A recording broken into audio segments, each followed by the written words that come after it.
찾으신 줄 알고 스가랴서 10장 1절 말씀 한 목소리로 함께 합독하겠습니다. 시작. 봄비가 올 때 여호와 곧 구름을 일비에 하시는 여호와께 비를 구하라.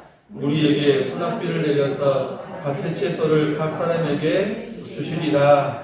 아멘. 오늘 함께 읽은 이 말씀을 중심으로 단비를 주옵소서, 은혜의 단비를 주옵소서라는 제목으로 함께 은혜 나누기를 원합니다. 오늘 말씀을 한 절만 읽으니까 좀 섭섭하니까 한 번 더 읽겠습니다. 시작. 봄비가 올 때 여호와 곧 구름을 일게 하시는 여호와께 비를 구하라. 우리에게 소낙비를 내려서 밭의 채소를 각 사람에게 주시리라. 아멘. 지난 주간에 기도하면서 이 말씀을 준비했는데 말씀을 듣기도 전에 우리가 하나님 단비를 구합니다. 함께 기도합시다라고 말씀 끝에 선언하려고 했는데 하나님 벌써 제 기도를 응답을 해주셨습니다. 그런데 또 비가 올 때 또 와야 합니다. 산불이 난 곳에 비가 와야 되는데 그곳에는 비가 오늘 아직 별로 없다고 합니다. 하나님께서 은혜 주실 줄 믿습니다. 비는 하늘에서 내리는데요. 어떨 때는 단비가 되고 단비, 꼭 필요한 비. 어떨 때는 또 사람을 처절하게 괴롭히는 비가 되기도 하고 참 은혜가 아니면 살아갈 수 없는 것을 또 고백하게 합니다. 필요할 때 필요한 만큼 내리는 비를 단비라고 합니다. 달다는 거예요. 그런데 어떨 때는 여러 날 동안 계속해서 비가 내려서 제방이 무너지고 축대가 무너지고 원천한 재산 피해를 내고 하는 그런 장맛비의 시즌도 있기도 합니다. 지금 세계적으로는 물 부족 국가들이 참 많이 있는데요. 그럼에도 불구하고 우리나라는 강우량이 그래도 괜찮습니다. 좋다고 합니다. 넉넉한 편이라고 합니다. 그리고 지금은 나라가 발전하니까 수리시설이나 관계시설들이 참 많이 발달되어서 농사 짓는데 물 가지고 옛날에는 물줄기를 지어서라도 옛날 어른들은 내 논바닥에 물 들어가는 것, 자식 목에 음식 넘어가는 것, 또 하나가 있는데 또 뭐 하나 그 소리, 좋은 소리, 기쁨의 소리라고 해서 세 가지가 있는데 한 가지는 벌써 잊어버린 지 한 10년 된 것 같습니다. 왜 그렇게 기억이 안 나는지. 내 자식 목에 음식물 넘어가는 꼴딱 잘 먹는다고 꼴딱 넘어. 수화 생각나세요? 꼴딱 엄마들 잘 빨 때도 이유식이라고 먹을 걸 주면 꼴딱 잘 넘어가는 거 보면 참 예쁘죠. 또 농사하시는 분들에게는 또 내 논에 물이 졸졸 흘러가는 그 소리, 가물 때 비 오는 소리만 들어도 벌떡 일어나가지고 논바닥으로 밭으로 막 뛰어나가던 분들이 바로 농사하시는 분들입니다. 우리나라는 그래도 이전보다 훨씬 더 나아졌어요. 옛날에는 두레박을 치고 또 물찌개를 치고 물을 한 방울이라도 더 옮기려고 했는데 지금은 멀리서 호수만 쭉 깨놨다가 부릉부릉 달달달달 하면 물이 달달달달 흘러드는. 나이가 좀 되니까요. 저도 좀 연식이 됐잖아요. 우리 누나가 벌써 회갑을 맞이했어요. 제 바로 위에 누나가 좀 충격이긴 합니다. 벌써? 아니 벌써? 목사님 나는 80인데 이러면 한 말이 없습니다만 나이가 좀 이제 좀 연식이 되다 보니까 젊었을 때는 제가 농사꾼도 아닌데 어떻게 농사하는 마음을 알겠습니까? 그런데 지금은 나이가 들다 보니까 이런저런 일들을 많이 겪고 많이 보면서 간접적인 어떤 체험들을 많이 하는데 참 비 안 올 때 참 답답하겠다. 밭을 가봐도 먼지만 풀풀 나고 논바닥에 물이 넉넉하게 들어가 있어서 썰이질을 하고 그걸 깨뜨리고 논을 또 준비해서 이제 벼를 심을 수 있는 준비를 해야 되는데 먼지만 풀풀 나면 얼마나 답답할까. 그 마음이 미루어 짐작이 됩니다. 비가 오지 않으면 강도 바닥에 드러내고 저수지도 바닥을 드러낼 때 농사하는 그분들의 마음이 얼마나 어려울까. 마찬가지로 오늘 성경 본문에 이른 비를 구하라, 늦은 비를 구하라, 구름이 일어날 때 비를 주시는 여호와께 구하라는 스가랴서의 말씀도 이스라엘에 관한 말씀이세요. 이스라엘의 경우는 비에 대한 개념이 우리와 좀 달라요. 우리는 장맛비도 있고 때를 따라서 비가 적절하게 잘 내리는 그런 나라인데 우리 이스라엘은 이른 비가 있고 늦은 비가 있고 그 비 사이에 이 3, 4개월 사이에 장맛비라는 게 있는데 우리가 생각하는 장맛비가 아니에요. 그런데 장맛비라고 해요. 왜냐하면 갑자기 내리는 비 때문에 워낙 마른 땅이기 때문에 비가 땅속으로 깊이 스며들지 않고 순식간에 휩쓸고 지나가는 그래서 금방 그냥 그 냇가 자국만 있지 물은 흐르지 않는 마른 냇가들이 참 많습니다. 그런데 그 냇가로 물이 슉 하고 그냥 지나가 버리고 말아요. 그런 걸 갖다가 장맛비라고 이렇게 표현을 합니다. 그러면서 이스라엘이 농사 지을 때 가장 중요한 것은 이른 비와 늦은 비인데 특별히 늦은 비입니다. 늦은 비는 지금 우리로 치면 3, 4월 우리와 함께 늦은 비, 우리의 시즌과 같습니다.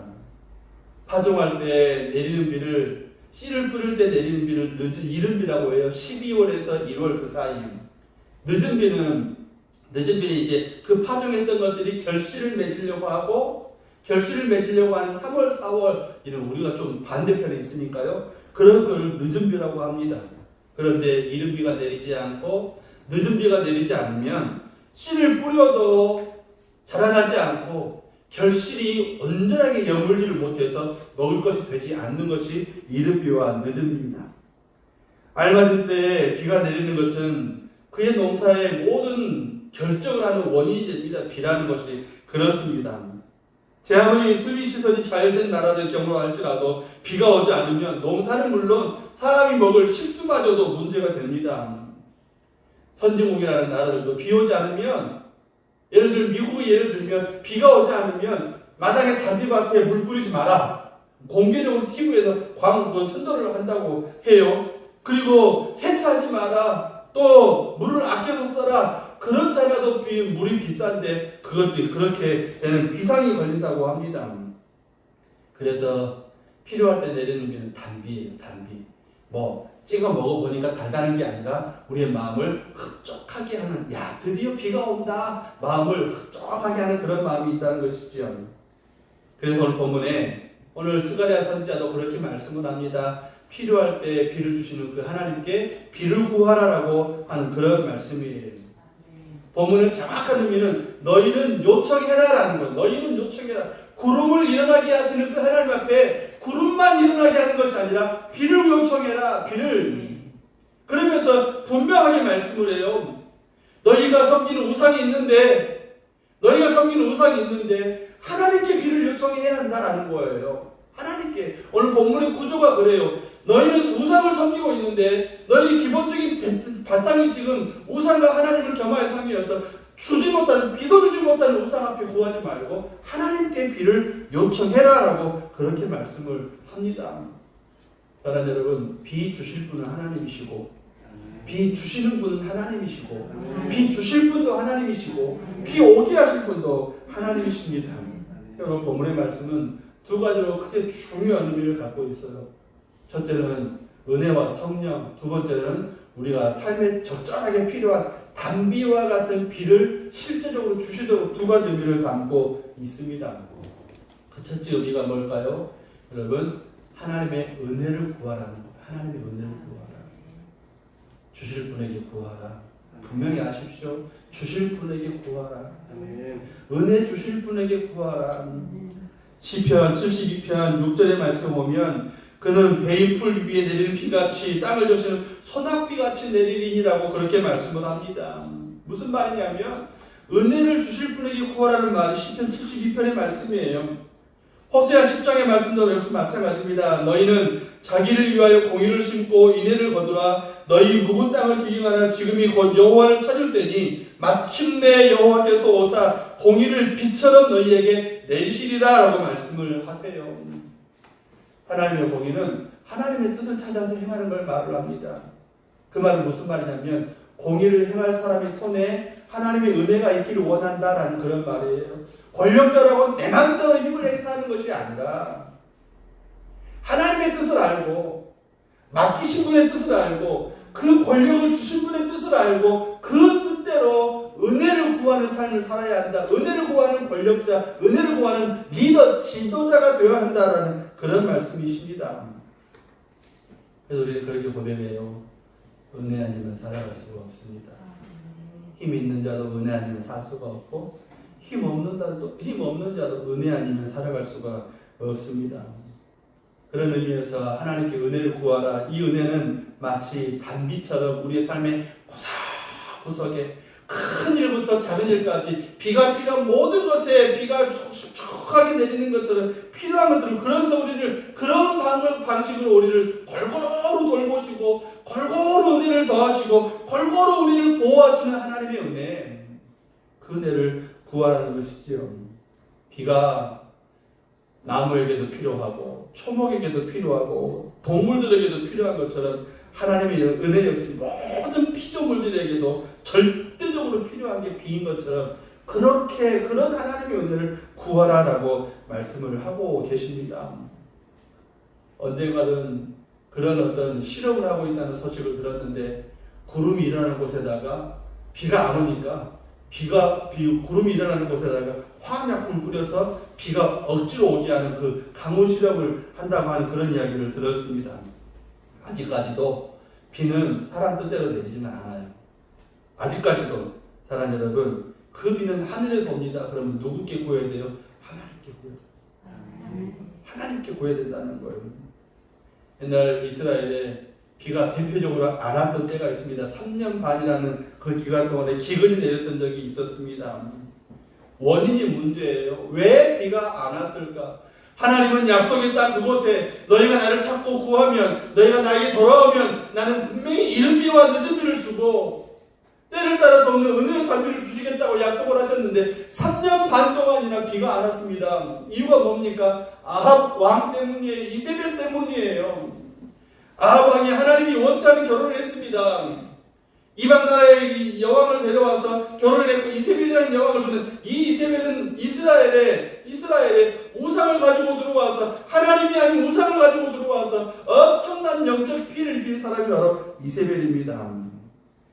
아합 왕이 이세벨 때문에 바알을 섬기고 아스타롯이라는 우상을 섬겼고, 왕이 바알과 아스타롯을 섬겼다면 백성들은 그러면 그보다 훨씬 더 많은 온갖 잡신들, 백성의 지도자가 하나님 말을 온전히 섬기지 않고 여기서도 바알에게도 기웃거리고 아스타롯에도 기웃거리는데 백성들은 어찌하겠습니까? 영적으로 오만하고 방자해서 아무 데나 가서 저것이 우리에게 은혜를 준다. 사람들은 그러면 가만히 보고 있으면 심지어는 돌 앞에 가서도 절하고 막 그러잖아요. 사람들은 바로 그렇다는 말이에요. 그것 때문에 하나님은 3년 반 동안이나 우상을 섬기는, 이교도들이 섬기는 그런 신들을 섬겼기 때문에, 특별히 바알은 남신이 있고 여신이 있는데요. 또 남신과 여신이 만나 접촉할 때, 핵에 망측한 그런 접촉을 할 때 망측한 부도덕한 신앙의 대표적인 것이 바알입니다. 그런데 그게 그들의 문화라고 하고 그들의 종교라고 해서 그냥 그렇게 하는 겁니다.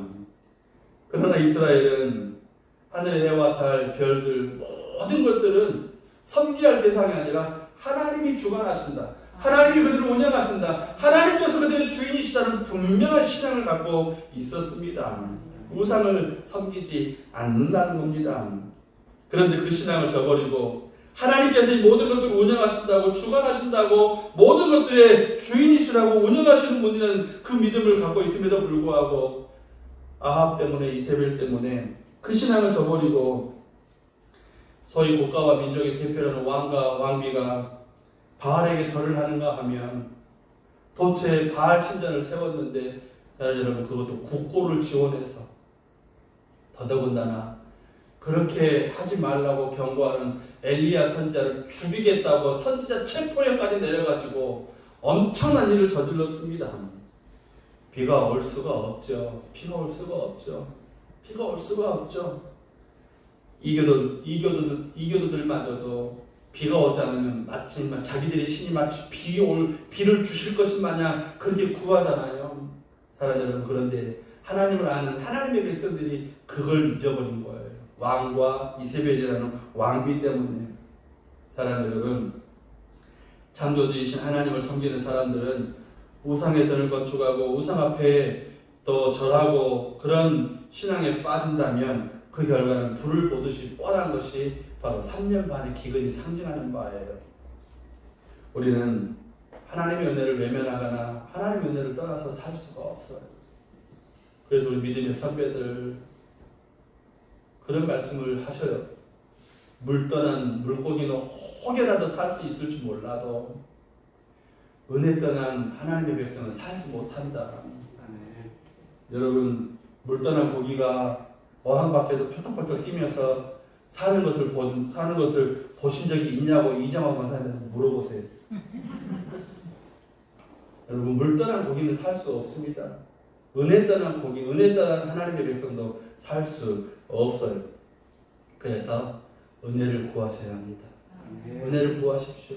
이 가뭄의 때에, 이 산불의 시기에, 이 전쟁의 시기에, 사랑하는 여러분, 코로나와 오미크론의 이 시기에 하나님이 약속하신 것이 있어요. 너희가 나를 찾으면 내가 너희를 도우리라고 약속을 하셨어요. 새끼손가락 꼭꼭 걸고 약속을 하셨어요. 반드시 함께 하신다고 약속을 하셨어요. 반드시 내가 일어나서 오른손을 떨치리라고 약속을 하셨습니다. 그분 앞에 은혜를 구하셔야 합니다. 은혜를 주시겠다고 하는데도 딴 데 가서 알아보면 불 보듯이 뻔한 겁니다. 사랑하는 여러분, 그렇게 생각하지 마세요. 아니, 목사님 때 되면 와요. 그때를 못 보실 수도 있습니다. 구하셔야 합니다. 우리는 구해야 살아요. 구해야 삽니다. 은혜를 구하십시오. 비를 구하라는 두 번째 의미는 바로 성령을 의미합니다. 사랑하는 여러분, 은혜나 성령이나 비슷하지만 사랑하는 여러분, 우리는 성령을 주시겠다고 약속하신 주님의 약속을 따라서 우리에게 성령 주시기를 구하셔야 합니다. 단비가 사람과 짐승과 초목들, 나무들, 또 땅에도 모든 피조물들에게 생기와 활력을 주는 면에서 성령의 은혜도 마치 그와 같아요. 성령은 우리에게 생기를 주십니다. 성령이 하나님의 백성들에게 생기를 주십니다. 성령 충만한 삶은 활기와 생명이 넘쳐나요. 가물어서 바싹바싹 말라서 죽어가는 그 초목들에게, 나무들에게, 여러분들이 그렇잖아요. 집에서 요즘은 그런 살림도 하던데, 우리 살림인가? 깻잎을 사다가 또 그 해먹을 기회가 놓쳐가지고 어떻게 해요? 식초산 물에서 담가놓으면 깻잎이 반짝 산대. 우리 집만 그런가? 아니, 그렇게 한번 박사님 그렇게 한번 해봐요. 산대. 향기도 다시 살아나고 막 그러더라고요. 사랑하는 여러분, 바싹 말라있는 우리 심령에 성령이 오시면 바로 은혜를 공급받고 살아나는 것 같은 그런 은혜가 우리 가운데 있다는 거예요. 성령을 받으면 또 하나님의 은혜가 우리에게 성령은 또 우리를 뜨겁게 하잖아요. 뜨겁게. 쇠에다가 열을 가하면 이 쇠가 2,000도 이상 올라가요. 쇠는 차갑게 식어 있는 것인데, 온도에 맞춰져 있는 것인데, 거기다가 열을 가하면, 사랑하는 여러분, 우리의 차가운 심령에도 성령의 열을 붙이면 우리가 놀라운 하나님의 은혜의 삶으로 바뀐다는 것이죠. 성령을 받으면 그렇게 된다는 거예요. 예배 회복하시고, 기도 회복하시고, 또 은혜를 회복하시면서 하나님 은혜 주세요, 성령을 충만하게 주세요라고 기도하시기를 간절히 바랍니다. 성령에 관한 이야기를 1907년도 이야기를 좀 해드릴게요. 평양 장대영교회에서 길선주라는 목사님이 부흥회를 인도하고 계셨는데, 부흥회 도중에 어떤 사람이 은혜를 받았습니다. 그런데 그 사람이 죄를 회개합니다. 어떤 죄를 회개하냐면, 어떤 사람이 과거의 유산을 물려받고 이 물려받은 것을 올바르게 브로커처럼 일이 잘 안 되는 것인데 억지로 해결해주고 해결해주면서 100원을 받기는 거예요. 나 그 100원 안 받을래. 근데 지금 100원이 아니라 옛날 그 100원이요. 엄청난 돈을 받기로 약속을 하고 그것을 올바르지 않은 일을 해결해주고 100원을 받기로 했는데 그것을 시작을 회개를 했다고 합니다. 그 일을 필두로 평양 주변에서 3만 명이 회개하고 그의 10월에는 4천 명이 세례를 받았다고 합니다.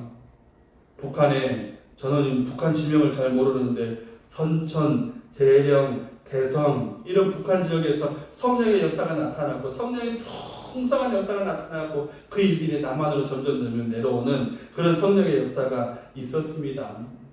김선주 목사님의 그 설교 내용이 뭘까 찾아보니까 이런 거 남의 물건을 도적질한 사람은 잡을 수 있으나 내 마음속에 도사리고 있는 죄는 누구도 포박해 낼 수가 없는데 죄가 엎드려 있는 마음은 지옥이요 회개하는 마음은 천당이다 라고 그런 말씀을 하셨다고 합니다.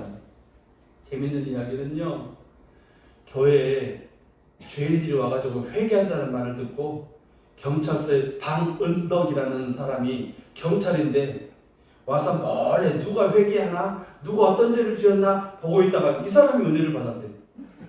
그래가지고 떼굴떼굴 부르면서 아이고 목사 선생님, 아이고 누구 선생님 나 좀 살려주시오. 아 뜨거워. 그 사람을 잡으려고 하던 냉랭한 심령이 하나님의 은혜가 붙잡혀서 뜨거운 사람으로 성령의 역사로 사람이 바뀌었다는 말입니다. 성령이 행하신 능력이라는 말이에요. 스펄전이라는 유명한 목사님은 인간이 구원받기 위해서는 먼저 성령께서 인간의 마음속에 강력한 역사를 하셔야 한다라고 그렇게 말씀을 해요. 구원받기 위해서, 은혜 받기 위해서, 하나님의 사람답게 살기 위해서, 하나님의 은혜를 공급받고 살아가는 사람이 되어지기 위해서는 먼저 성령의 강력한 역사가 있어야 한다. 불이 꺼질랑 말라 하잖아요. 아궁이 뗄 때 옛날에 불이 꺼질랑 말라 하잖아요. 그건 뭐예요? 부채질을 붙이든지 아니면 긴 대롱을 갖다가 불면 불이 확 일어나잖아요. 사랑하는 여러분, 하나님께서 우리의 심령에 긴 대롱 속에 불을 확 불어주시든지 부채질을 하시든지 성령을 구하시기를 간절히 바랍니다. 성령을 구하시기를 간절히 바랍니다. 나를 성령의 도구로 맡길 때 내가 능력 있는 그리스도인이 되어지는 거예요. 하고 게으르고 나태할 때 푹 하고 불어넣으시는 성령의 은혜를 우리가 느낄 때, 우리가 누릴 때 사람이 바뀌는 거예요. 나는 작지만 큰 하나님의 역사가 임하니까 하나님의 은혜로 나아가는 하나님의 은혜로. 사랑하는 여러분, 그래서 D.L. 무디는 이렇게 말을 해요. 우리의 마음속에 교만과 이기심과 욕심과 하나님의 말씀이 반대되는 모든 것들이 사라질 때 우리의 마음은 성령이 충만해질 것이고, 만일 우리의 마음이 세상적인 것으로 가득할 때는 성령이 계실 자리가 전혀 없게 될 것이다 라는 그런 거예요. 사랑하는 여러분, 우리의 마음속에 세상적인 것이 가득 찰 때는 하나님이 들어올 자리가 없고, 이것들을 깨끗하게 이것들을 제거하기 시작하면 하나님의 은혜가 들어온다는 거예요. 은혜를 구할 때 그렇게 주신다는 거예요. 성령이 그렇게 하신다는 겁니다. 바울이 에베소 교인들에게 성령의 충만을 받으라라고 에베소 교인들에게 그렇게 선포를 합니다. 성령의 단비로 충만하라는 그런 말입니다. 성령의 단비가 너희들의 가정에, 성령의 단비가 너희들의 교회에, 성령의 단비가 너희들의 심령에, 성령의 단비가 너희들의 자녀의 마음속에 구석구석 너희가 하고 있는 큰 일뿐만 아니라 너희가 하고 있는 아주 작은 일, 날마다 지나가는 일들을 할지라도 그런 것들 속에 성령의 은혜가 들어갈 때, 골고루 들어갈 때 하나님의 돌보심과 하나님의 보호하심을 누리게 될 것이다 라는 그런 말씀이세요. 성령의 충만을 받아라. 골고루 성령의 충만을 받아라. 성령의 충만을 받아 단단하게. 그리고 오늘 본문의 말씀은 비를 구하라는 말은 진짜로 단비를 구하라는 말씀이에요. 비가 오는데 충분하게 비가 와야 합니다. 충분하게. 사랑하는 여러분, 단비가 되도록 기도하셔야 합니다. 어떻게 구해야 합니까? 첫째는 믿음으로 구해야 돼요. 믿음으로. 누가복음 11장의 말씀에 보면 구하는 자에게 성령을 주시지 않겠느냐라는, 구하면 주신다는 믿음을 가져야 되는 거예요. 믿고 구해야 되는 거예요. 하나님이 누구신지를 믿고 구해야 돼요. 글로만 하는 것이 아니라 여러분들이 하나님을 체험할 수 있기를 간절히 바랍니다. 기도하고 내가 구할 때 이렇게 응답하시고, 기도할 때 비록 안 주셔도 하나님께 또 다른 곳에 역사를 일으키시는 그 하나님, 자녀에게 좋은 것으로 주실 줄 아는 그분, 잘못 구해 뱀을 구하였을 때 그 말씀이 아니구나. 생선을 구할 때 뱀을 줄 부모가 어딨고 전갈을 줄 부모가 어디 있겠느냐. 너희가 하물며 너희가 자녀들에게 좋은 것으로 주시지 않느냐. 사랑하는 여러분, 그렇게 좋은 것을 주시는 하나님 앞에 구하라는 거예요. 믿음으로 구하라는 건 믿음으로. 다른 나라로 가려가다가 이 기근이 심해져가지고 기근이 길이가 길어지면 강바닥이 말고 저수지가 마르면서 농사가 안 되고 먹을 물이 없고 식수가 없고 짐승들 줄 물도 없으니까 여러분 선진국에서는 예수 믿는 선진국에서는 가려가다가 교회 그 지역마다 가뭄을 만든 교회마다 지역마다 모여서 함께 기도하는 그런 행사를 벌이기도 합니다. 어느 곳에서 이제 너무 긴 가뭄에 기도회를 하고서 온 그 지역의 교회들이 함께 모여서 기도를 하는데 한 3,000명이 모였나 봅니다. 한 3,000명이. 비를 구하러 하나님 단비를 주십시오. 은혜의 비를 주십시오라고 기도에 모였는데 우산 갖고 온 사람은 13명밖에 없었대요. 3,000명이 모였는데 우산 갖고 온 사람은 13명. 머리 좋으신 분들은 벌써 몇 프로야? 라고 계산하지 마시고 중요한 건 뭐냐면 솔직하게 말하면 이것이 우리 믿음의 현주소라는 거예요. 기도는 하는데 오겠냐? 기도는 하는데 우리 기도 때문에 비가 오겠냐? 오게 기도하십시오. 믿음으로 구하십시오. 구하면 주신다고 약속을 하셨는데 우산을 준비하지 못하는 믿음, 우산을 준비하지 못하는 믿음. 목사님 그분은요 몸에 방수가 되니까 그냥 가신 거예요. 그렇다면 다행이신데 대부분은 비 올 것 예상하면 비 우산 들고 오시잖아요. 사랑하는 우산을 준비하는 믿음을 갖자. 믿음을 갖자. 둘째로 구할 때 넉넉하게 구하셔야 합니다. 넉넉하게. 가뭄으로 땅이 떡적떡적 갈라졌는데 산불이 저렇게 일어나고 있는데 불이 도처에서 일어났는데 하마터면 고향집 탈번도 하고 선산에 그 묘들이 새까맣게 그냥 바리깡질한 것처럼 그렇게 될 수도 있는데 사랑하는 여러분 넉넉하게 비를 구하셔야 합니다. 은혜도 넉넉하게 구하시고 성령도 너무 들어오지 마세요. 내 삶에 너무 관여하지 마세요. 이게 아니라 완전히 맡기세요. 성령의 은혜도 구하시고 축복도 구하시고 그렇게 여러분 동네 슈퍼 가십니까? 아니면 이마트나 트레이더슨 그런가? 코스트코나 어디 가십니까? 많은 장을 볼 때 어디 가세요? 그런데 안 가신다고요? 킹마트 간다고요? 하여튼 여러분 많은 것을 필요로 할 때는 동네 슈퍼 안 가고 큰 마트 가잖아요. 성령을 구할 때도 역시 사랑하는 여러분 그럴 때는 크게 구하셔야 합니다. 배짱 좋게 구하셔야 돼요. 주신다고 약속하신 약속을 믿고 구하는 것이기 때문에 배짱 좋게 그렇게 구하시면 넉넉하게 구하시길 바랍니다. 그리고 세 번째로는 은혜를 구할 때는 나눌 줄도 아는 마음이 장착되어 있어야 돼요. 나눌 줄도 아는 그런 마음들. 소양강 댐이나 팔당댐이나 우리나라의 대표적인 댐인데 여러분 비가 많이 올 때 그 강물이 수위가 점점 낮아졌다가 비가 올 때 수위가 점점 높아질 때 제일 먼저 하는 일이 뭐냐면 수문을 여는 일이에요. 혼자 다 갖고 있지 않아요. 왜냐하면 혼자 다 갖고 있으면 터지니까. 무슨 말인지 이해가 되십니까? 혼자 다 가지는 은혜가 좋다고 성령이 충만하게 좋다고 혼자 다 갖고 있으면 고인물이 썩듯이 또 너무 많으면 내가 감당을 못하고 댐이 터지는 것처럼 그래서 제일 먼저 하는 일이 뭐냐면 수문부터요. 비 올 때 여러분 보십시오. 야 비가 많이 차니까 야 수문부터 수문 물이 팍 하고 펼쳐지는 옛날에 뉴스에 그런 거 많이 나오셨잖아요. 많이 그 밑에서 어떤 나 같은 사람은 또 고기 안 떼들어오지 또 막 그러기도 하고 여러분 문을 열잖아요. 성령을 은혜를 받으면 문을 여셔야 합니다. 은혜를 받으면 문을 여셔야 돼요. 안 그러면 내 속에 내가 터집니다. 감당할 수 없는 터집니다. 성경은 그런 것을 올바른 신앙이라고 그래요. 은혜 받으면 은혜 받은 것이 나를 통해서 내 가족들에게 내 이웃들에게, 내 지체들에게 흘러가야 된다는 것이죠. 내가 받은 은혜, 내가 받은 능력들, 내가 받은 하나님의 은혜가 특별한 것이 있다면 내가 그것을 하나님께 내게 주셨다는 것을 나눌 줄 알아야 된다는 겁니다.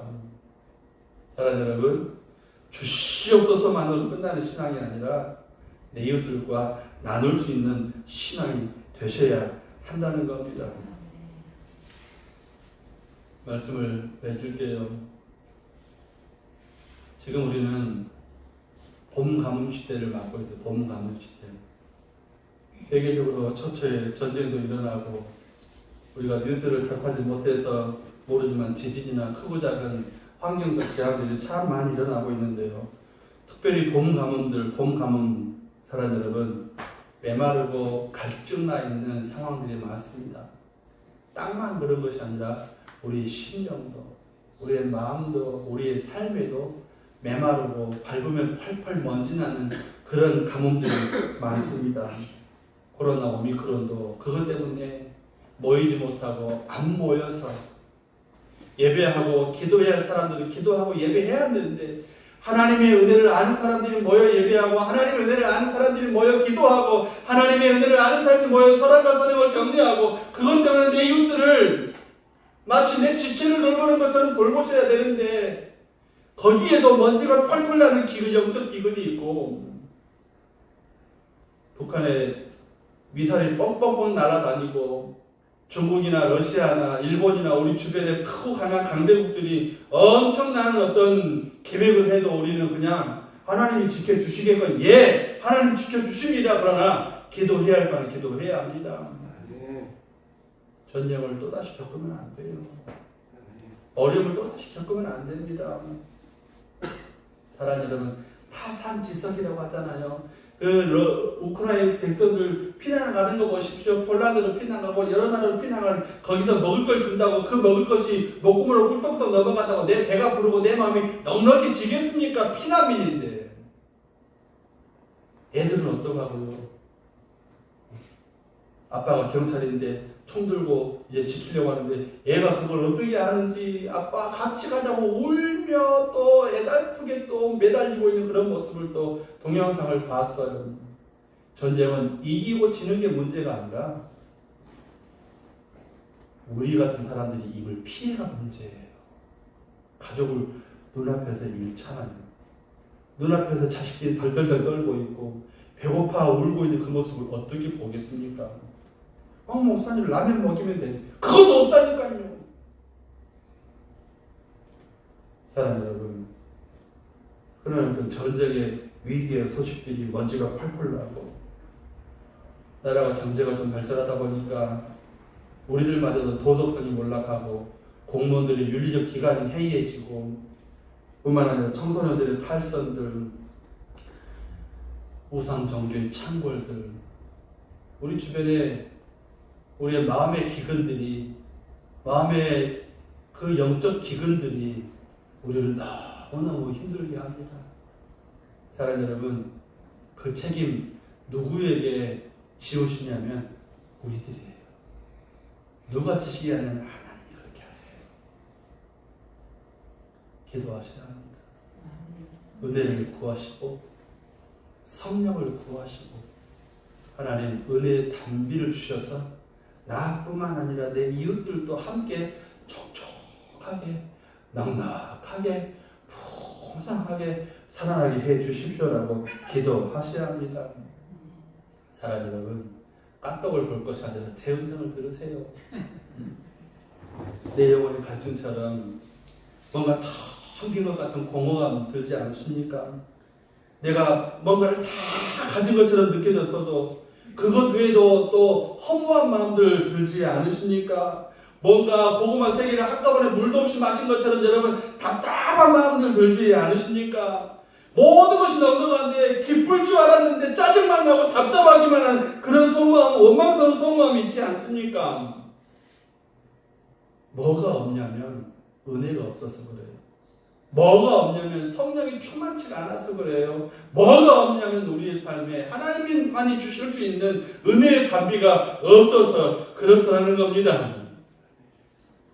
오늘을 통해서 우리가 은혜의 비를 구하고 성령의 비를 구하고 단비를 구할 때 내 심령, 내 가정, 이 나라, 이 민족, 세계민들 가운데 하나님께서 성령의 단비와 은혜의 단비를 풍족하게 부어주시기를 예수님의 이름으로 축복합니다. 아멘. 아멘.